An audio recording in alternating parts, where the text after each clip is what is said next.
Chers amis, c'est avec les mots du prophète Jérémie que je vous accueille dans ce temple de la rue de Maguelone.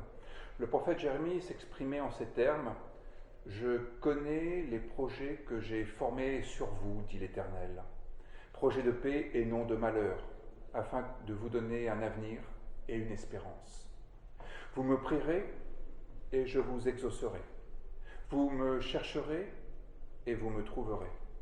Si vous me cherchez de tout votre cœur, je me laisserai trouver par vous. » Voilà le sens que nous pouvons donner à notre prière pour qu'elle soit une prière de louange. Et je vous invite à ce que nous nous unissions dans la prière. Éternel, tu es vie. Tu nous donnes et nous conserves la vie. Nous te louons. Éternel, tu es lumière. Tu nous éclaires par ta parole qui révèle notre humanité. Nous te louons. Éternel, tu es joie. Tu nous donnes de vivre dans la joie. Nous te louons. Éternel, tu es espérance. Tu nous rends capables de tracer notre propre chemin. Nous te louons. Éternel, tu es amour. Tu nous permets d'aimer et d'être aimés. Nous te louons. Amen. Et je vous invite à chanter le psaume 47 aux strophes 1, 2 et 3 pour prolonger joyeusement notre louange.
Merci, parce que tout a commencé par ton amour, avant même que je le sache.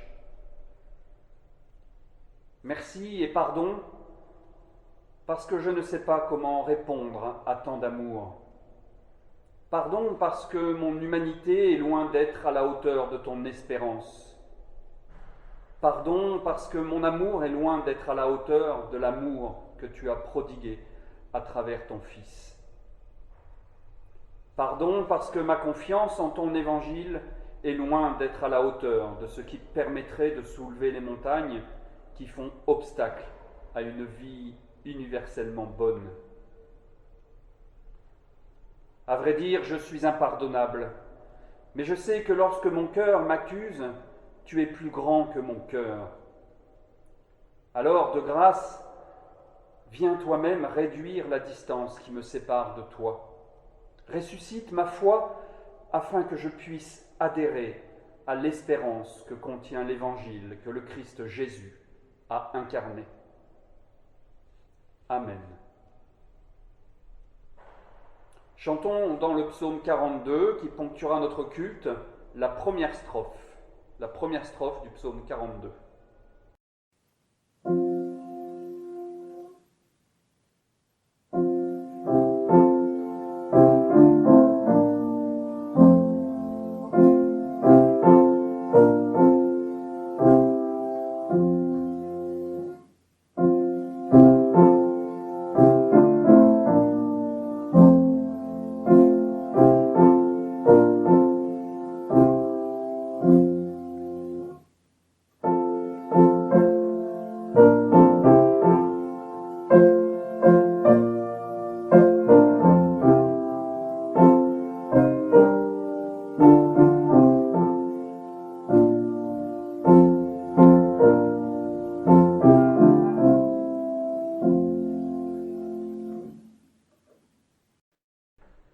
Chers amis, l'évangéliste Jean déclare que Dieu a tellement aimé le monde qu'il a donné son Fils unique, afin que quiconque croit en lui ne périsse pas, mais qu'il ait la vie éternelle.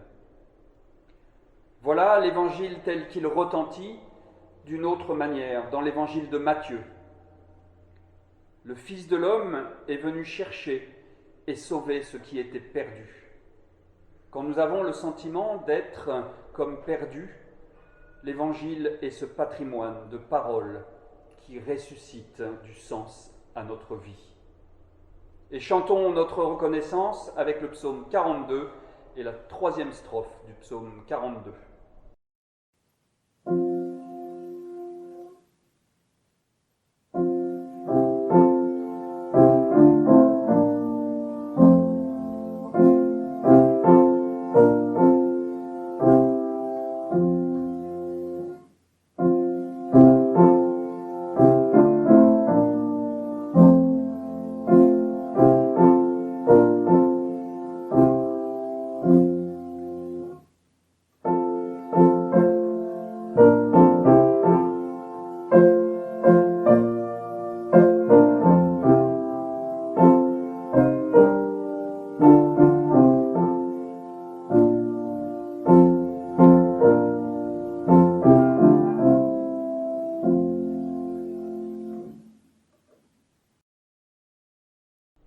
Une vie pleine de sens, une vie chargée d'espérance, voilà ce qui nous est promis.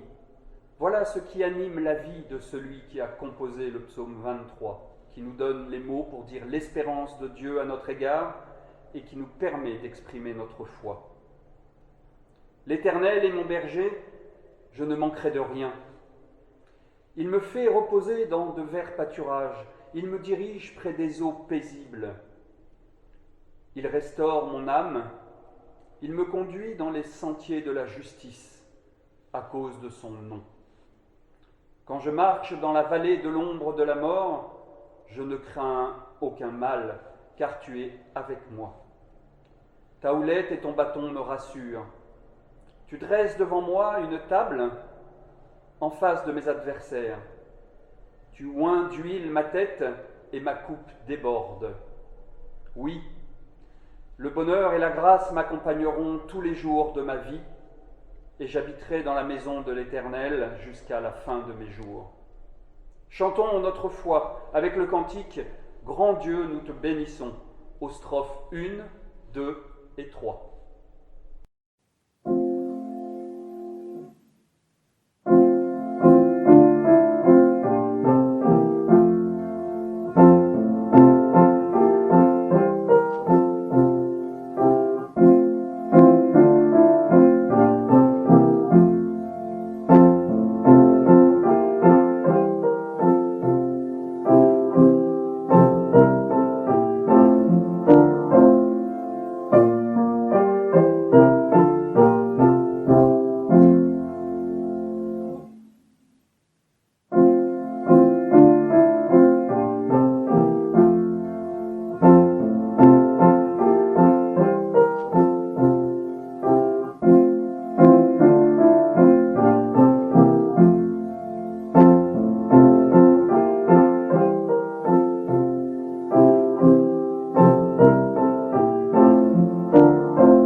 Chers amis, recueillons-nous dans la prière avant de lire un texte biblique qui nourrira notre méditation.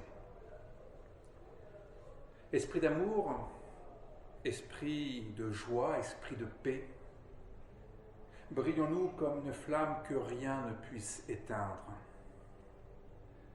Esprit de lumière, esprit de vérité, éclaire pour nous la parole que nous allons entendre.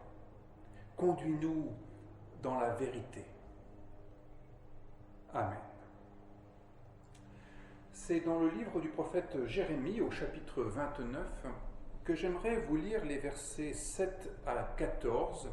C'est un extrait d'une lettre que le prophète Jérémie envoie depuis Jérusalem jusqu'aux captifs, ceux qui ont été exilés à Babylone, c'est à l'époque de Nabuchodonosor. Voici ce que le prophète leur écrit, à partir du verset 7.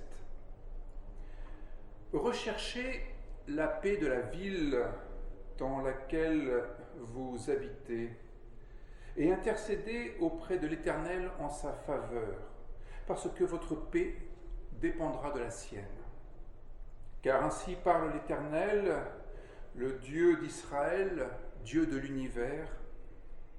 Ne vous laissez pas abuser par vos prophètes qui sont au milieu de vous, ni par vos devins. Ne prêtez pas attention aux rêves que vous faites, car c'est faux ce qu'ils vous prophétisent en mon nom. Je ne les ai pas envoyés, oracle de l'Éternel.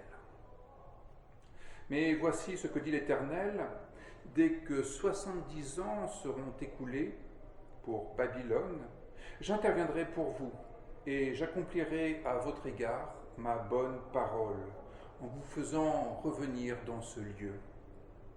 Je connais, moi, les desseins que je forme à votre sujet. Oracle de l'Éternel, desseins de paix et non de malheur, afin de vous donner une suite et une espérance. Alors vous m'invoquerez et vous pourrez partir. Vous intercéderez auprès de moi et je vous exaucerai. Vous me chercherez et vous me trouverez, car vous me chercherez de tout votre cœur. Je me laisserai trouver par vous, oracle de l'Éternel, et je vous ferai revenir, vous, vos captifs. Je vous rassemblerai de toutes les nations et de tous les lieux où je vous ai bannis, oracle de l'Éternel. Et je vous ferai revenir dans ce lieu d'où je vous ai déportés. Seigneur, ta parole est la vérité, alors de grâce, sanctifie-nous par la vérité. Amen. Je vous invite pour le moment à chanter la 4e strophe du psaume 42 avant de méditer ce passage biblique.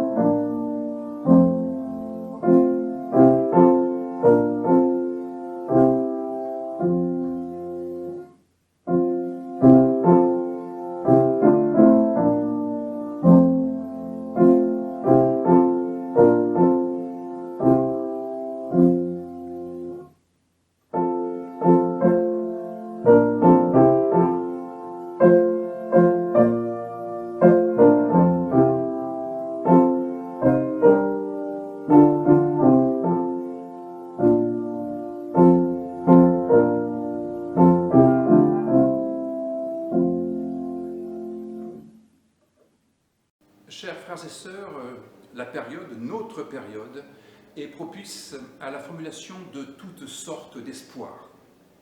J'aimerais, avec ce passage qui met en scène le prophète Jérémie, lever un malentendu sur cette notion d'espoir, car la théologie chrétienne ne se nourrit pas d'espoir, mais elle nourrit une espérance. C'est bien différent, et c'est cela que j'aimerais examiner avec vous. Tout d'abord, constatons qu'il y a toutes sortes d'espoirs qui fleurissent actuellement. Il y a les espoirs que ça aille mieux sur le plan personnel. Il y a les espoirs collectifs sur l'amélioration de la situation sanitaire. Il y a les espoirs relatifs à la situation économique, etc. Tous ces espoirs pourraient se résumer par la formule suivante: ça va s'arranger. Ça va s'arranger parce que ça ne peut pas durer indéfiniment. Tout de même, ça va bien finir par s'arranger. Ces espoirs sont des manières de se rassurer en se fondant sur, sur pas grand-chose. Qu'est-ce qui permet de dire que ça va effectivement s'arranger? Des pétitions de principe? Pas grand-chose, sinon quelques mantras, ces phrases rituelles qui disent qu'il ne faut pas perdre espoir et que l'on se répète inlassablement, parce que ça finira bien par s'arranger tout de même. Il ne faut pas perdre espoir, même le plus noir des nuages a toujours sa frange d'or, dit la chanson. Ce sont là des manières de se persuader à peu de frais et d'attendre patiemment que ça s'arrange, que ça aille mieux. Mais cela n'a rien à voir avec la théologie chrétienne. La théologie chrétienne ne développe pas une prédication de l'espoir, mais une prédication de l'espérance. Alors vous me direz, j'ergote un peu, mais j'espère vous faire découvrir la différence entre l'espoir et l'espérance. La différence est importante à mes yeux. L'espoir, c'est l'attente de jours meilleurs. C'est l'attente de solutions qui arriveront un peu comme par enchantement. Le prophète Jérémie dit assez clairement qu'il ne faut pas se fier à nos rêves, ni aux devins d'ailleurs. Toutes ces personnes qui nous prédisent ce qui va se passer dans 6 mois, dans 3 semaines ou même demain, comme si on pouvait le savoir.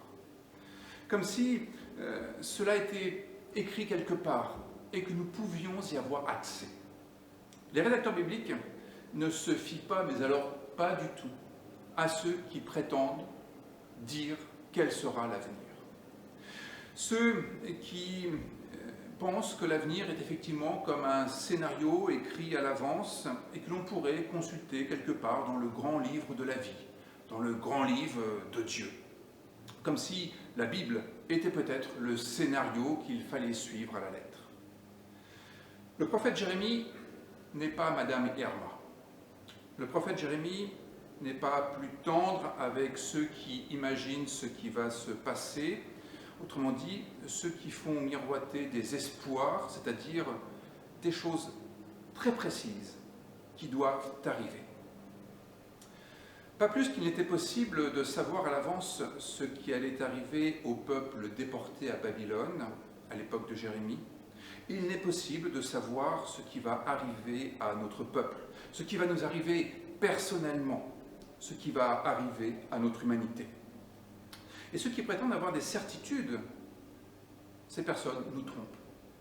Comme le dit le prophète Jérémie, ils disent faux. Ceux qui prétendent avoir le plan de sortie à nos problèmes sont les mêmes qui formulent des reproches sur le manque de prévision, comme s'il était possible de savoir à l'avance. Le prophète Jérémie se plaçait déjà en faux contre ceux qui prétendent tout prévoir, ceux qui pensent voir l'avenir avant les autres, avant que les événements arrivent. Jérémie ne se nourrit pas d'espoir. Il n'imagine pas que des événements précis vont arriver, qui lui rendront la vie plus facile, plus heureuse. Le prophète Jérémie se nourrit de l'espérance dont je vais maintenant vous parler. L'espérance. Jérémie est porte-parole de Dieu et il déclare au peuple qu'il y aura une suite et de l'espérance. Il y aura un après pour être au plus près du texte hébreu.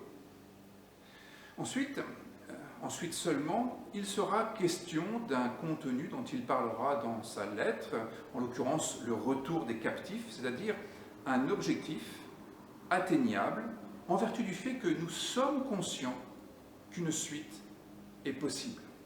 Mais l'espérance ne se rapporte pas au retour des captifs, l'espérance se rapporte au fait qu'il peut y avoir un après, qu'un après est disponible dont nous pouvons nous saisir. Ce qui est décisif, c'est la conscience qu'il y ait cette possibilité d'une suite. Le fait qu'il y a encore des options disponibles pour continuer à écrire l'histoire, notre histoire. Car l'espérance n'est pas la croyance qu'une entité surnaturelle va régler les problèmes de l'humanité. L'espérance, c'est l'adhésion personnelle au fait que nous pouvons encore nous impliquer dans la suite des événements, que nous ne sommes pas dépossédés de notre propre histoire. Voilà pourquoi Jérémie commence par un appel à rechercher la paix dans la vie où se trouvent ses interlocuteurs. Non pas une intercession qui serait le fait de prier pour une situation lointaine sur laquelle nous n'avons aucune prise. Cela, ce serait se donner bonne conscience en se débarrassant d'un problème sur lequel nous n'avons aucune possibilité d'intervenir. L'intercession, c'est le fait de prendre un sujet à bras-le-corps, en communion avec d'autres.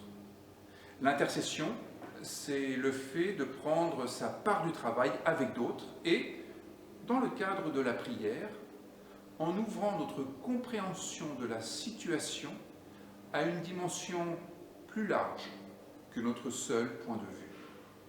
La prière d'intercession, c'est le fait d'intégrer une perspective divine dans notre recherche de solutions à un problème ou dans notre réflexion sur la meilleure manière d'agir dans une situation donnée. L'espérance, c'est adhérer au fait qu'il y a des suites possibles. Et donc, que nous pouvons exercer nos responsabilités pour donner des impulsions à l'histoire, cette histoire dans laquelle nous nous trouvons. L'espérance, c'est le fait de ne pas se contenter de ce qui est. Les contemporains de Jérémie vivent la captivité babylonienne. L'espérance, c'est qu'un autre ordre du monde est possible et que nous pouvons nous impliquer pour ordonner un monde d'une manière beaucoup plus vivable qu'il ne l'est actuellement. L'espérance, c'est ce qui nous évite de nous habituer au malheur. C'est ce qui nous évite de nous habituer à une vie en sous-régime.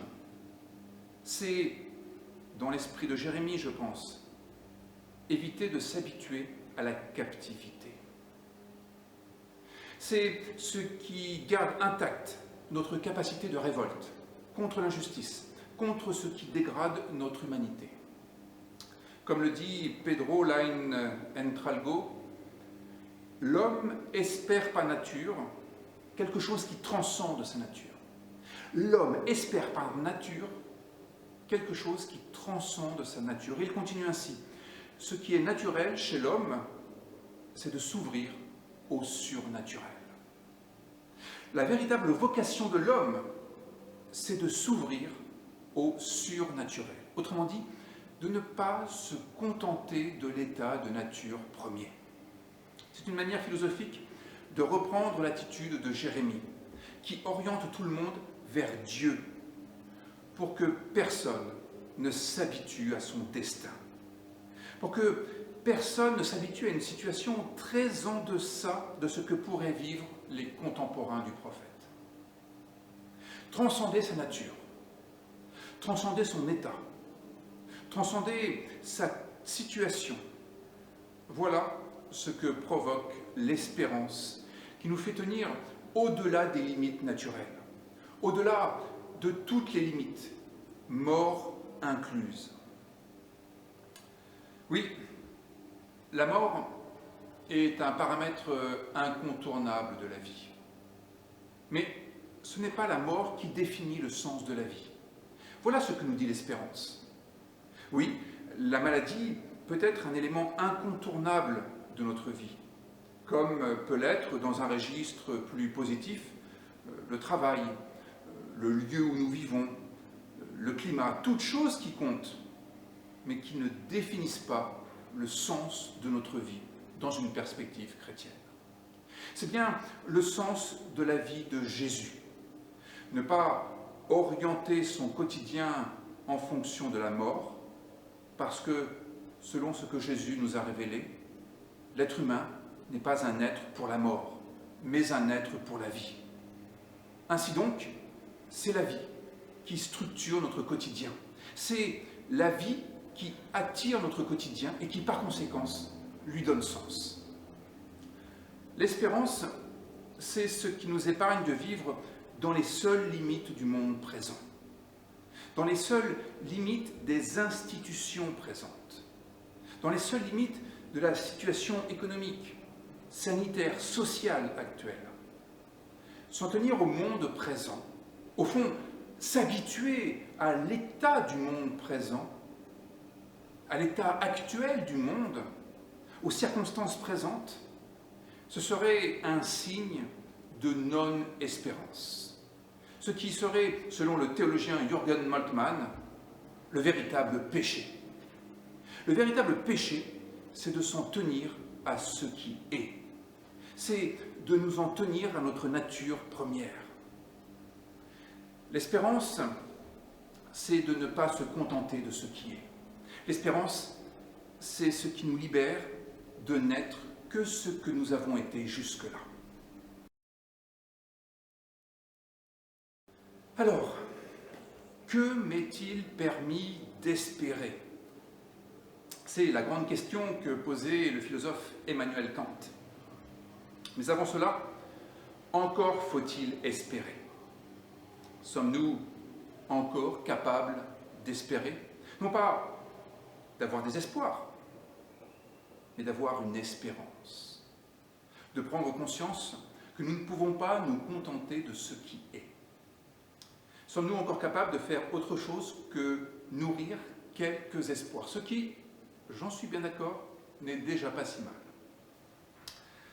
Eh bien voilà ce que Dieu rend possible. Voilà l'enseignement de Jérémie.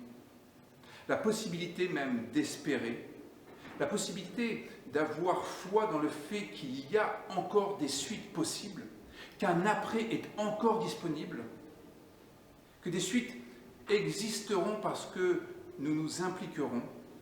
Voilà ce que Dieu rend possible. Voilà peut-être la grande promesse divine. Nous sommes rendus capables d'espérer. Non pas d'être assez patients pour voir le bout du tunnel, mais être capables de nous engager personnellement dans l'histoire. Nous pouvons espérer encore et toujours, pour employer deux mots que le théologien André Gounel applique à Dieu. Cette puissance de vie dont la Bible nous révèle qu'elle ne s'épuise ni dans nos faiblesses, ni dans nos hésitations, ni dans nos résignations, ni dans nos trahisons, ni dans nos erreurs, ni dans nos insuffisances. La tâche de la théologie est d'enseigner à espérer, en ne faisant pas miroiter un paradis artificiel, un type de bonheur fait de douceur et qui rassemblerait tout ce qui nous fait plaisir aujourd'hui, qui éliminerait bien évidemment tout ce que nous n'aimons pas, tout ce que nous détestons. Espérer, non pas quelque chose en particulier, vous l'avez compris, ça, c'est l'espoir. L'espoir peut-être de gagner au loto, mais espérer au sens d'adhérer à la possibilité qu'il y ait encore et toujours matière à exister, matière à se tenir en dehors de soi, matière à se tenir un peu plus haut, un peu plus loin que là où nous en sommes aujourd'hui. Exister au sens de se tenir hors de soi parce que nous transcendons notre condition, parce que nous transcendons notre situation et que nous lui donnons des impulsions qui augmentent notre capacité d'être. Amen.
Le confinement se poursuit, aucune célébration ne pourra avoir lieu dans les lieux de culte avant le 2 juin.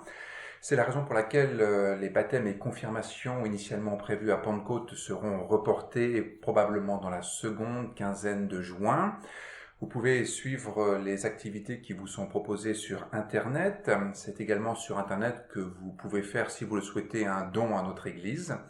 Les pasteurs restent à votre disposition, aussi bien par email que par téléphone.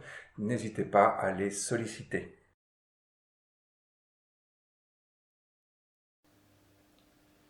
Éternel, notre Dieu, nous te prions pour ceux qui ont mis leur espérance en toi, pour ceux qui doutent de pouvoir mettre leur espérance en toi, pour ceux qui ont cessé d'espérer en toi, pour ceux qui sont sans espérance, pour ceux qui ont remplacé l'espérance par quelques espoirs.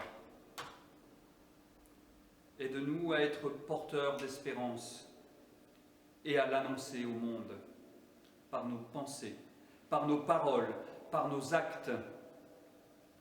Nous t'en prions, au nom de Christ Jésus, notre espérance vivante, lui qui nous a enseigné à dire « Notre Père, qui es aux cieux, que ton nom soit sanctifié, que ton règne vienne, que ta volonté soit faite sur la terre comme au ciel.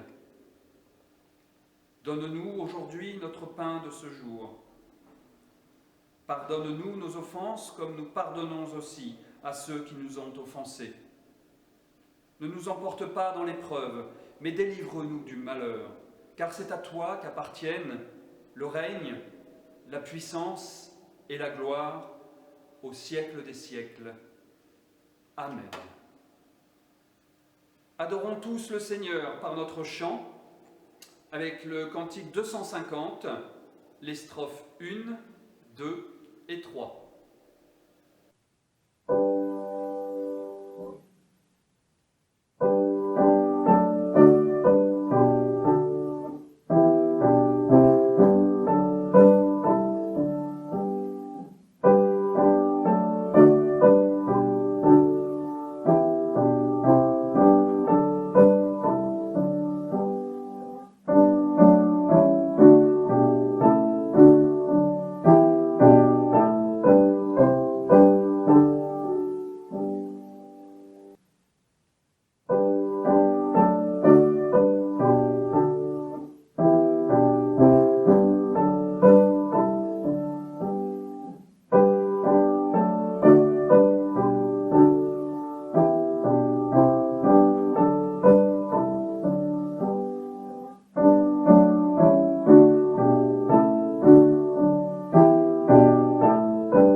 Chers frères et sœurs, recevons maintenant la bénédiction. Le Dieu de l'espérance nous comble de toute joie et de toute paix dans la foi, afin que nous débordions d'espérance par la puissance de l'Esprit. Amen. Amen.